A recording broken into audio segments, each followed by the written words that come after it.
Eh, Pagi Fikar. lagi Shalom. ke Shalom. Dari mana Fikar? Habis ngisi kausri di KRI. Iya. Kebetulan kita habis ngobrol juga. Kenaikan Yesus Kristus. Oh, bagus tuh. Ada nih yang mau kami tanya-tanya sebentar. Apa itu? Iya, silakan. Menujin bertanya Fikar, apa kata Alkitab tentang kenaikan Yesus Kristus itu Menujin?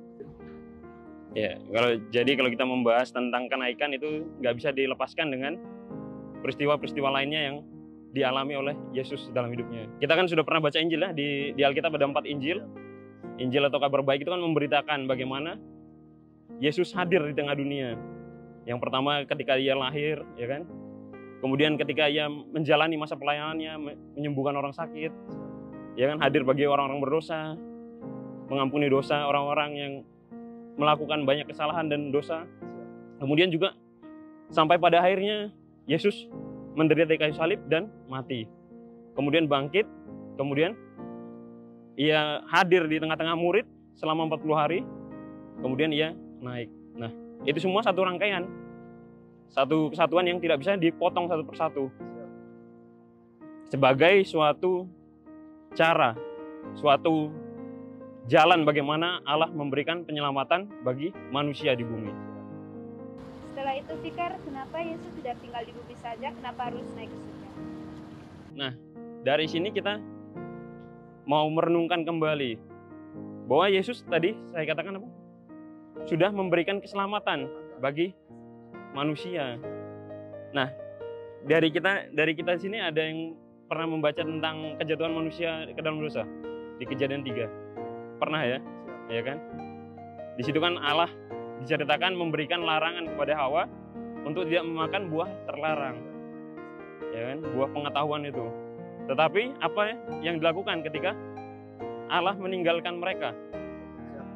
Tetap dimakan. Nah, itu pun sama seperti kita sekarang. Kita sudah diberikan keselamatan. Kita sudah diberikan berbagai macam kebaikan Yesus Kristus. Dalam arti bahwa kita harus melanjutkannya, kita harus melaksanakannya. Nah, kenapa Yesus naik ke sorga? Kalau kita tadi baca dari Kejadian 3, ini adalah suatu bentuk bagaimana kita diberikan kebebasan oleh Tuhan, ya kan?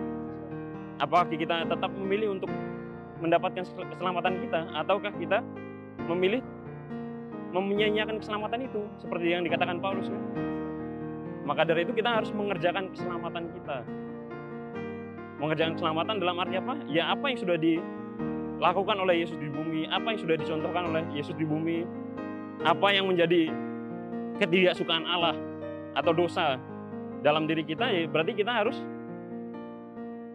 menjauhkannya dari hidup kita. Sebagaimana manusia sudah ditebus dari dosa. Jangan kita seperti Hawa, jangan kita seperti Adam yang di Kejadian 3.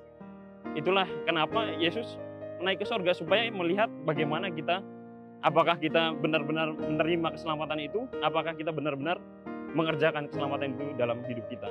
Lalu Fikar, apa yang bisa kita pelajari tentang kenaikan Yesus Kristus ke surga?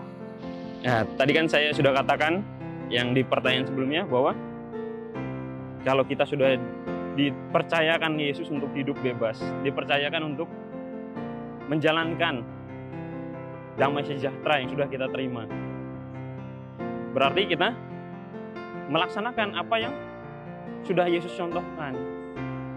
Kalau mungkin sebelumnya di Kejadian 3 kita melihat ya, Adam dan Hawa nggak diberi contoh nih bagaimana hidup yang baik, tidak diberikan Roh Kudus yang dapat membimbing mereka. Tetapi berbeda dengan kita sekarang yang sudah menerima keselamatan itu. Kita sudah menerima contoh bagaimana Yesus hidup taat kepada Allah, ya kan? Mengasihi Allah. Kemudian ia juga memberikan contoh bagaimana kita mengasihi manusia. Mengasihi manusia seperti kita mengasihi diri kita sendiri.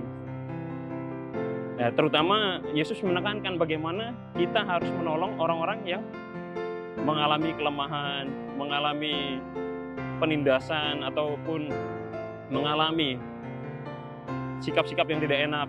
Nah, maka dari itu kita sebagai orang-orang sudah menerima keselamatan, sudah mengerjakan keselamatan, maka kita harus hidup jauh daripada apa-apa yang tidak dicontohkan oleh Yesus. Yesus tidak pernah mencontohkan dia menindas orang lain. Bahkan sampai dia pun menderita di atas kayu salib, menderita dimaki-maki orang, dicela. Tidak hanya hukuman fisik, tetapi hukuman sosial juga dia terima. Padahal dia tidak berdosa. Tapi ia justru mendoakan orang-orang yang telah menindasnya. Nah, itu dia. Selain kita harus berbuat baik, kita juga jangan membalas kejahatan dengan kejahatan. Apa juga aplikasinya bagi kehidupan kita sebagai prajurit, bahwa kita harus menjalankan kerja kita di tengah-tengah kantor kita, di tengah-tengah satuan kerja kita harus memberikan daya dan upaya terbaik dalam kerja kita.